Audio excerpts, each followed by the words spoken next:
नमस्कार दोस्तों, आप देख रहे हैं साहित्य टीवी और मैं हूं आपका दोस्त लाल बिहारी लाल। आज पूरे देश में ब्लैक फंगस का जोर शोर से बीमारी चल रही है और इतना भयावह हो गई है कि इसको भारत सरकार ने एपिडेमिक घोषित कर दिया है और भारत सरकार के निर्देशानुसार 11 राज्य सरकारों ने भी इसको एपिडेमिक घोषित कर दिया है। फंगस है क्या?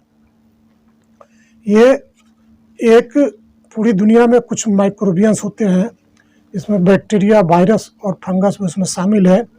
फंगस यानी कि फंजी, इसको आम भाषा में फफूंदी कहते हैं। ये जो है कि सड़े गले खाद्य पदार्थों में, जहाँ के कार्बनिक, दो तरह के पदार्थ होते हैं, कार्बनिक एक अकार्बनिक। तो खाद्य पदार्थों में कार्बनिक मात्रा होती है, तो सड़े गले खाद्य पदार्थों में कार्बनिक मात्रा में ये उपज इसकी होती है और उपज होने के बाद उस कार्बनिक मात्रा को जो है सो डिकम्पोज करके अब ये पैरासाइट के रूप में अपना डेवलपमेंट करता है।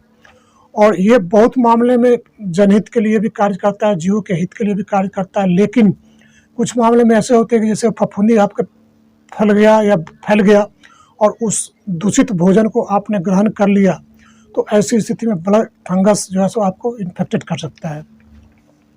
इसके लक्षण जो है कि आपको यहाँ छाती में पेन शुरू हो सकती है, गले में दर्द हो सकती है, गाल के हड्डियों में भी दर्द हो सकती है, गाल सूज भी सकता है।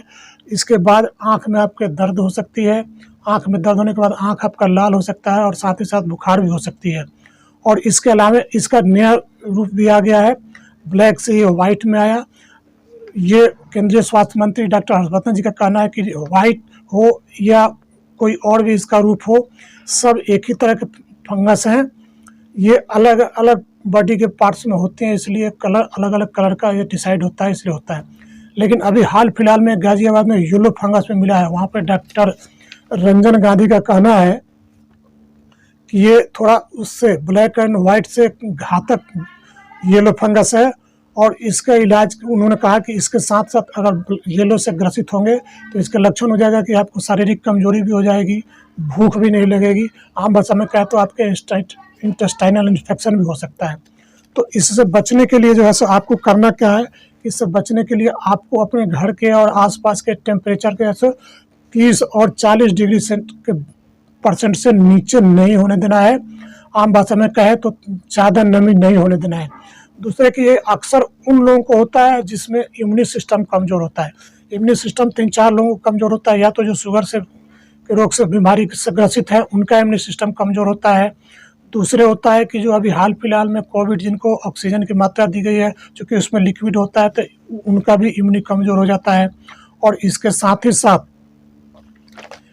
जो आम भाषा में अन्य किसी बीमारी से ग्रसित है, एड्स से भी उसमें जो ग्रसित है, उनका भी इम्यूनी सिस्टम कमज़ोर होता है। और दूसरे शब्द में कहें कि जिसका इम्यूनी सिस्टम कमज़ोर है उसी को बीमारी होने की संभावना ज़्यादा होती है। तो इसलिए बच्चे, खुशी की बात यह है कि इसकी एक दवा भी आ गई है। इसके बचने के लिए यह है कि आप थोड़ा घरेलू उपाय भी कर सकते हैं कि घर का टेम्परेचर ठीक रखें, बासी खाना ना खाएं, फ्रिज से सीधे निकाल के कोई खाना नहीं खाएं, ताकि आप इससे बच सकते हैं। अभी हाल ही में एक कंपनी जो है हैदराबाद की MS लेबोरेटरी जो है उसने निकाला है, उस दवा का एक नाम है MSN लेबोरेटरीज ने, पोसवान ग्रुप का है, उसका दवा का नाम है पोसोकानोजोल टैबलेट। और ये इसके सेवन अब इसे इंजेक्शन के रूप में भी है और टैबलेट के फॉर्म में भी है। टैबलेट के फॉर्म में 200 mg का है और इंजेक्शन के रूप में 300 mg का है। अब इसका उपयोग आप डॉक्टर के सलाह से ले सकते हैं और इस बीमारी पे आसानी से उम्मीद है कि काबू पाया जा सकता है।